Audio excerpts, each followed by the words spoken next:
السلام عليكم ورحمة الله وبركاته. ازيكم عاملين ايه؟ معلش اتأخرت عليكم يومين عشان كنت تعبانة شوية.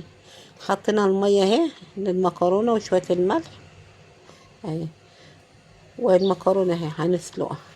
طبعا حطوا لي اشتراك ولايك وفعلوا لي الجرس عشان يوصلكم كل جديد. ماشي يا جماعة، ومعلش والله انا كنت تعبانة شوية، يعني ما طلعتش يعني الايام دي. انا بسجل لكم اهو عشان تعبانة شوية. الحمد لله، الحمد لله، كل اللي يجيبه ربنا كله كويس. المكرونة هتتسلق اهي وهنصفيها بإذن الله اهي. هتحط لها ايه شوية زيت اهو. الزيت ده نضيف من النوع النضيف الحلو. معلش النور. خرطنا البصلاية اهي، معلش كان النور قاطع بقى، عملنا بقى على الضلمه.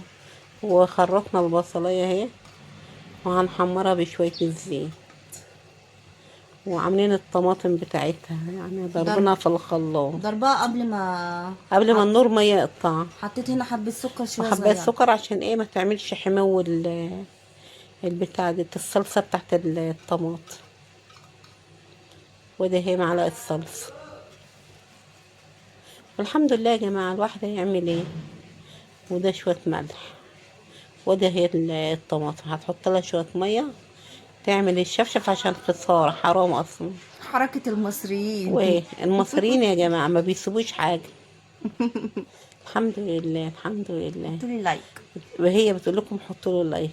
طبعا الفرخة دي قطعتها صغير اهي، او هتحط المية اهي. انا قطعتها صغير وحطيت جنزبيل وقرفه وحطيت ليمونتين لما جيت نضفته. هنا بقى هقول لكم بقى الخلطه. هنا حطيت جنزبيل وقرفه، وحطينا بهارات فراخ، وحطيت حبه واحده هيل واسمه ده، قولي معايا اسمه ايه، وبابريكا وبهارات فراخ. والبتاع التاني ده اسمه ايه اللي معايا ده؟ بسم الله الرحمن الرحيم. قلنا جنزبيل وبابريكا حطيتها وكمون و... واسمه ده وملح وفلفل بقى اسود ما حطيتش عشان ما كانش عماله ادور عليه مش لاقيه. حطيت بعد كده فلفل ابيض اهو وسبتها تغلي وهنحط لكم شويه. المقادير بتاعتها في صندوق الوصف. المهم حطيت ورق لولا اتنين كمان نسيتهم. معلش يا جماعة أنا مش قادرة اتكلم، هي اتكلمت عشان انا تعبانة شوية. الحمد لله عليه اللي يجيبه ربنا. هنا كانت استوت ورحت ايه. هي طبعا هي ما سويتهاش جامد عشان هتتقلي مفيش طار. ازاي الجاهزة يا جماعة. يعني تلات ارباع يعني. يعني هي بتبقى حلوة. دي الصلصة اهي. معلش بقى البراد بتاعنا ال- القديم. البراد طبعا عشان البوتاجاز ده الشعلة براد اتح- اثري. اتحرق عشان سيليستين يا جماعة. الحمد لله عليه يجيبه ربنا. بنشيب شوية من الصلصة عشان دي كلها كتيرة قوي على المكرونة. عشان هنعمل المكرونة شوية منها برضه. عشان انا بحب اكل المكرونة البيضة. اما بكون تعبانة ما باكلهاش فيها صلصة. وهي هتاخد على قد المكرونة على قد الصلصة، وهتقلبها شوية وهتنزلها من على البوتاجاز. المهم ادعولي كده بتيسير الحال كده بإذن الله، ويسر لنا الأمور كده بإذن الله. و... ودعواتكم معايا والسندوني والسندون القناة كده، وعشان تعلى بيكم وليكم وعشان يوصلكم كل جديد.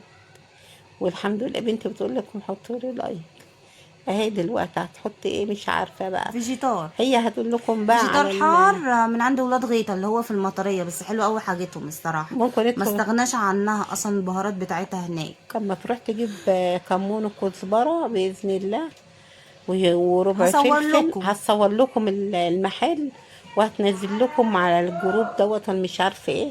المهم هي هتنزل لكم الارقام بتاعتها عشان اللي عايز يتواصل ويعرف المكان فين بالظبط، لو بيته بعيد ولا حاجه وبقى يتصل بيهم.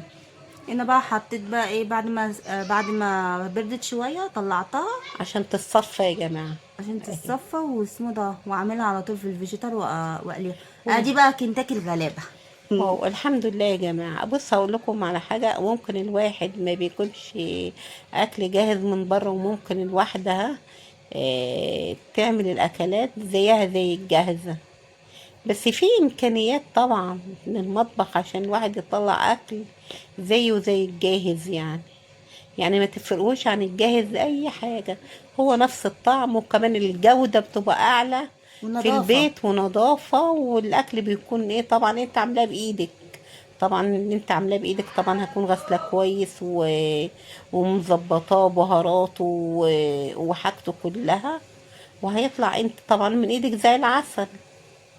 الحمد لله. والنبي وحشني اليومين اللي انا كنت غايباهم دول على التسجيل. انتوا بقيت عيلته التانية.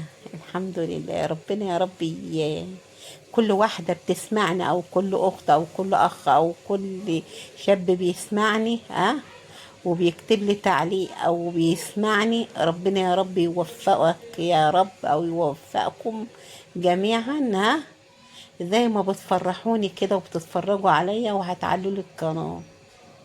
وربنا ما يحوج حد يا رب حد بإذن الله.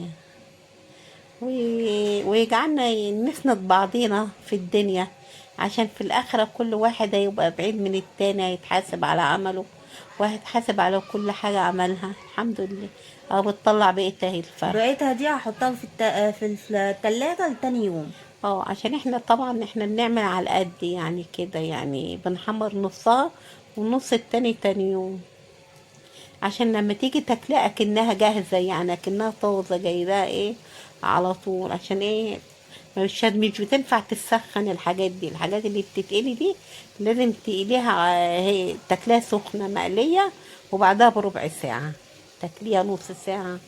والحمد لله. صلوا على النبي يا جماعه. بس والله احلى من الجاهزة وحياة ربنا. والحمد لله على كل شيء. وربنا ينصر اهل غزة يا رب. يريح الناس كلها ويجعل الناس كلها يا رب في الخير يا رب، ودايما في عمار وفي نصر كده بإذن الله.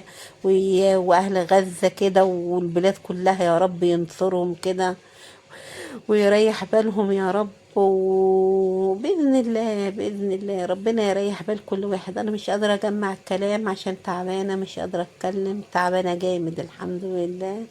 بس كل اللي يجيبه ربنا كله كويس الحمد لله. صلوا على النبي بقى. والحمد لله. صلوا على النبي يا جماعة، وحطوا له لايك واشتراك وفعلوا له الجرس ده عشان يوصلكم كل جديد زي انا كنت بقول ايه هحطه في التلاجة. وسندوا لي القناة عشان تكبر، عشان معلش يعني انا في بالي حاجة كده عايزة اعملها كده، يعني بإذن الله الفيديو الجاي كده بقول لكم عليها عشان تجيب لي باب رزق كده بإذن الله. الحمد لله. يا بس لما اقبض من القناة كده ربنا يسهل على القناة وتكبر واقبض منها، هعمل لي اي حاجة كده بإذن الله. عايزة اشور عليكم كده، انتوا اخواتي وبقول لكم انتوا عيلتي التانية بإذن الله.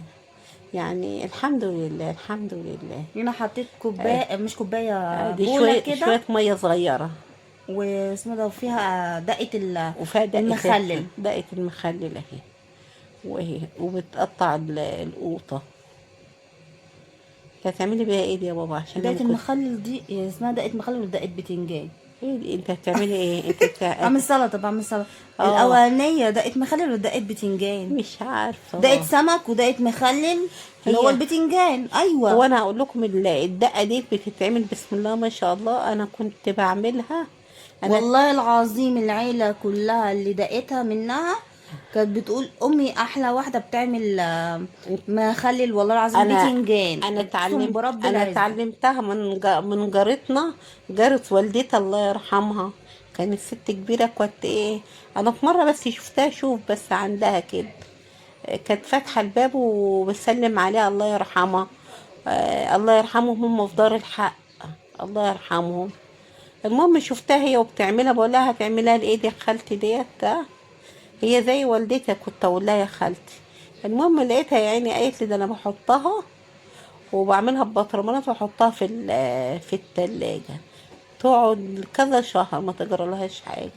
والله العظيم شفتها مرة واحدة بقيت اعملها وبحطها تاخد بالشهرين بالتلاتة ما تجرالهاش حاجة. على مرة كده بإذن الله وبقى أعمل فيديو كده نص كيلو بتنجان أقليه واعمل لكم الدقه اللي قلت لكم عليها دي، اللي بتقعد بالشهرين وبالثلاثه دول، ما مش بتبوظ. المهم يعني تستخدموها في حاجات كتيره، الحاجات الآلية.